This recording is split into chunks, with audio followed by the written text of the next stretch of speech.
இந்த கண்ணாடியை நிலைவாசல் முன்னாடி மாட்டணும் அப்படின்னு சொல்றாங்க. உடைந்த கண்ணாடியை வீட்டில் வைக்கக்கூடாதுன்னு சொல்றாங்க. இதெல்லாம் எதனால பாய்? கண்ணாடியின் மகத்துவம் முக்கியத்துவம் ஏன்னா நம்மளுக்கு நல்லது கெட்டது இன்பம் துன்பம் சந்தோஷம் பிறப்பு இறப்பு வரவு செலவு எல்லாமே அந்த வீட்டில் தான் அடங்கியிருக்கும். அப்போ அந்த வீடு எப்படி இருக்கணும்? மங்களகரமாக இருக்கணும். அதோட லைஃப் ஸ்டைலே வேறு மாதிரி இருக்கும். அது வந்து பார்த்திங்கன்னா அந்த வருமானம் அதெல்லாம்ன்றதோட இழுப்புத்தன்மை மூலம் மட்டும் நீங்கள் மெயின்டைன் பண்ணுங்கள். வித்தின் ஒரு 3-4 மாதத்தில் உங்கள் குடும்பத்தில் இருக்கிற பிரச்சனைகள் குறையும். விஷயம் அல்லாஹ்வுடைய நம்பிக்கையோடு பண்ணுங்கள், நல்லா இருப்பீங்க.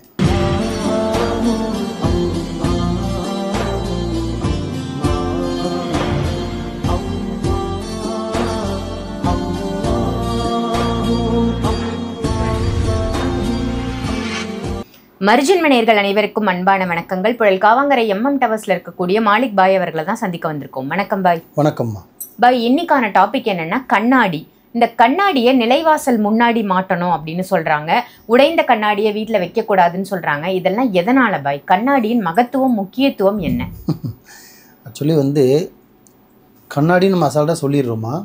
நம்ம கூலிங் கிளாஸாக போடுறதோ, முக கண்ணாடி பார்க்குறதோ, கார் கிளாஸில் பார்க்குறதோ, பைக்கில் ஸ்டைலாக மாட்டுறது முக்கியம் கிடையாது. ஒரு மனுஷனுக்கு வந்து பார்த்திங்கன்னா 24 மணி நேரத்தில் ஒரு 8 மணி நேரம் 7 மணி நேரம் தான் வீட்டு விட்டு வெளியில் இருப்பான். அது ஆணாகட்டும் பெண்ணாகட்டும். மீதி இருக்கிற நேரம் எல்லாமே வீடு தான். ஒரு மனுஷனுக்கு கோவில் எவ்வளோ முக்கியமோ அந்த மாதிரி வீடு அவ்வளோ முக்கியம். ஸோ அந்த வீட்டுக்கு வந்து வாஸ்துன்னு ஒன்று முக்கியம். அந்த வாஸ்துவில் கண்ணாடியும் ஒரு வாஸ்துன்றது ரொம்ப முக்கியம். ஏன்னா நம்மளுக்கு நல்லது கெட்டது இன்பம் துன்பம் சந்தோஷம் பிறப்பு இறப்பு வரவு செலவு எல்லாமே அந்த வீட்டில் தான் அடங்கியிருக்கும். அப்போ அந்த வீடு எப்படி இருக்கணும்? மங்களகரமாக இருக்கணும். ஸோ நல்லா பர்க்கத்தாக இருக்கணும். நல்லா மங்களகரமாக இருக்கணும், பர்க்கத்தாக இருக்கணும், ராகத்தாக இருக்கணும், நிம்மதி இருக்கணும், அந்த வருமானம் வரணும், வருமானம் வரணும். வீட்டில் வந்து பார்த்திங்கன்னா எந்த ஒரு சண்டை சாடி இல்லாமல் ஒருத்தருக்கு ஒருத்தர் ஒற்றுமையாக இருக்கணும். இதெல்லாம் முக்கியம். சம்பாரிச்சா மட்டும் முக்கியம் கிடையாது, ஒத்துமை இருக்கணும் குடும்பத்தில். ஒரு 2 அண்ணனுங்க 2 மனைவிங்க ஒரு வீட்டில் 2 மருமக இருக்காங்கன்னா இந்த ஒத்துமை இருக்கணும். இப்போ இதுக்கெல்லாம் முக்கியமான எதுனா வீடு. எப்படி ஒரு மனுஷனுக்கு எந்த ஒரு பார்ட்ஸ் இல்லாமல் கூட உயிர் வாழ்ந்துடலாம். ஆனால் இதே எல்லாமே ஒன்றுமே பண்ண முடியாது. கை போனால் வாழ்ந்துடலாம், கால் போனால் வாழ்ந்துடலாம், கண்ணு போனால் வாழ்ந்துடலாம், பிரெயின் இல்லாமல் வாழ்ந்துடலாம், என்ன ஒன்றா இருந்துடலாம், கிட்னி இல்லாமல் கூட என்ன ஒன்றா வாழ்ந்துடலாம். ஆனால் இதே இல்லாமல் மனுஷன் வாழ முடியாது. இப்போ நம்ம உடம்புக்கு செயல்படுறதுக்கு இதே எவ்வளோ முக்கியமோ அந்த மாதிரி ஒரு குடும்பம் வாழ்கிறதுக்கு ஒரு வீடுன்னு ஒன்று முக்கியம். அதில் ஒத்துமைன்னு முக்கியம். அந்த ஒத்துமை இருக்கணும், வீடு மங்களகரமாக நல்லா பர்க்கத்தாக இருக்கணும்னா அதுக்கு வாஸ்துன்னு ஒன்று முக்கியம். அந்த வாஸ்துவில் முக்கியமானது கண்ணாடி. இப்போ பார்த்திங்கன்னா நிறைய பேர் பார்த்திங்கன்னா அந்த காலத்துலலாம் பார்த்திங்கன்னா இந்த பழைய வீடுகள் மேலே கோட்டை மாதிரிலாம் இருக்கும், பழைய வீடுலாம் இருக்கும். அங்கெல்லாம் பார்த்திங்கன்னா கம்பல்சரி நான் வேணால் நெட்டில் சர்ச் பண்ணி நிறைய பேர் பாருங்கள், வாசலில் சின்ன கண்ணாடியை வந்து செவுத்துலேயே பதிச்சிருவாங்க. ஆமாம் ஆமாம். இன்றைக்கி அக்ரஹாரத்து வீடுலாம் பார்த்தீங்கன்னாலும் இருக்கும். நிறைய மப்சைல் இப்போ நீங்கள் இந்த என்ன சொல்கிறது கும்பகோணம் சைட்லாம் சவுத் சைட்லாம் போனீங்கன்னு வச்சிங்களேன், இந்த மாதிரி தான் இருக்கும். 100% சர்ச் பண்ணி பாருங்க இருக்கும். சின்ன கண்ணாடி செவுத்தில் பதிச்சிருவாங்க. ஏன்னா மாட்டினா உடையும், கையிலோ யாரும் எடுத்துகிட்டு போயிடுவாங்க, மாறிடும். செவுத்துலேயே பதிச்சிருவாங்க. ஏன்னா நம்மளை கெட்டது எது வந்தாலுமே அந்த கண்ணாடியை பார்த்துட்டு அதுக்கே அது டிஸ்டர்பன்ஸ் ஆகி வெளியில் வந்துடும். கெட்ட எண்ணத்தோடு யாரும் உள்ளே வந்தாலும் அதை அடிச்சிடும். கெட்டது எது நம்ம நாடி வந்தாலுமே உள்ளே வராது. ஏன்னா அதோட உருவத்தை அதுவே பார்க்கும்போது அதுவே ஒரு இதுவாக இருக்கும். ஸோ அதுதான் 2வது விஷயம். இன்னொன்று, ஸோ வாசலில் கண்ணாடி வைக்கலாமான்னு கேட்டால் 100% வைக்கணும்.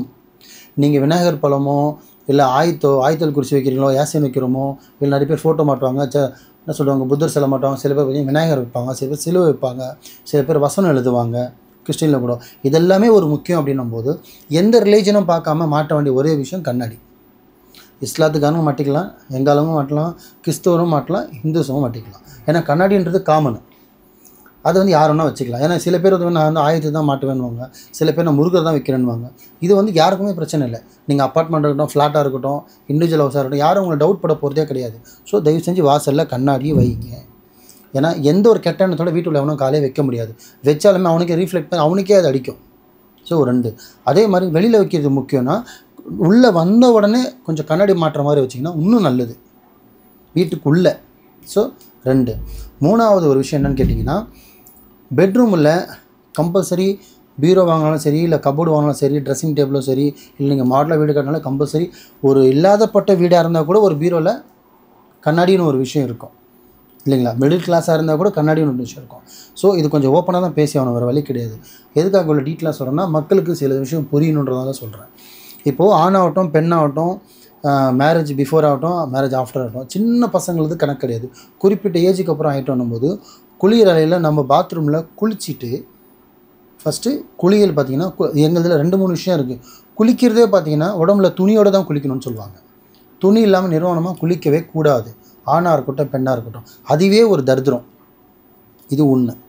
2வது ஒரு விஷயம், குளிச்சுட்டு உள்ளே முடிஞ்ச அளவுக்கு ஒரு பாதி துணியாவது நீங்கள் உள்ளே மாற்றிட்டு மீதி வந்து கண்ணாடி கண்ணாடி மூடிட்டோ இல்லை ஸ்க்ரீன் மாதிரி போட்டோ இல்லை திறந்து வச்சுருக்கோ நீங்கள் ட்ரெஸ்ஸை மாற்றிட்டு நீங்கள் முகம் அழகாக நீங்கள் கண்ணாடியில் பார்க்கலாம். ஆனால் குளிச்சுட்டு வந்துட்டு ஆணாகட்டும் பெண்ணாகட்டும் அந்த கண்ணாடி முன்னாடி நின்று நீங்கள் ட்ரெஸ்ஸிங் பண்ண ஆரம்பிச்சிங்கன்னா எவ்வளோ அதிகமாக நீங்கள் நாட்கள் அந்த மாதிரி பண்ண உங்களுக்கு தரித்திரம் ஏறிக்கிட்டே போகும். தலை விரிச்சு ஆடும். அதே பெட்ரூமில் உங்களுக்கு நிம்மதியான தூக்கம் கூட வராது. நிறைய பேர் சொல்லுவாங்க, ஏசி போடுற எல்லாமே போட்டு வச்சுருக்கோமே ஆனால் தூக்கம் வரலன்னுவாங்க. ஏன்னா தரித்திரம் வந்து மனுஷனை தூங்க விடாது. வீட்டில் சொல்லுவாங்கள்ல, என்ன சொல்கிறது, ஸ்ரீதேவி முன்வாசல் வந்தால் மூதேவி முன்வாசல் வந்தால் ஸ்ரீதேவி பின்வாசல் போயிடுன்னுவாங்க.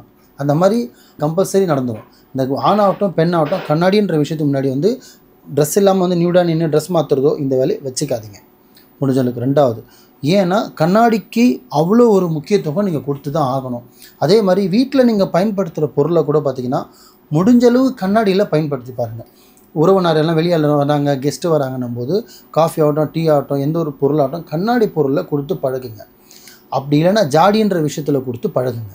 இந்த பீங்கால வரும் பாருங்கள், இதெல்லாம் கொடுத்து நீங்கள் பழகுனீங்கன்னா அதோட தன்மையே வேறு. சீரியஸாகவே சொல்கிறேன், அந்த இழுப்பு தன்மையே வேறு. முக்கியமாக பார்த்தீங்கன்னா இன்றைக்கும் ஃபாரினர் பார்த்திங்கன்னா பெரிய இடத்துல பார்த்திங்கன்னா கிளாஸில் தான் அந்த என்ன சொல்கிறது கண்ணாடி கிளாஸ் தான் யூஸே பண்ணுவாங்க. அதோட லைஃப் ஸ்டைலே வேறு மாதிரி இருக்கும். அது வந்து பார்த்திங்கன்னா அந்த வருமானம் அதெல்லாம்ன்றதோட இழுப்புத்தன்மை அதிகம் கண்ணாடின்ற ஒரு விஷயத்துக்கு. மெயினாக பெட்ரூமில் வைக்கிற கண்ணாடியை வந்து பார்த்திங்கன்னா குளிச்சுட்டு வந்து பார்க்கக்கூடாது. 2வது வாசலில் கண்ணாடி வைக்கணும். 3வது வீடை திறந்து உள்ளேயும் கண்ணாடி வைக்கணும்.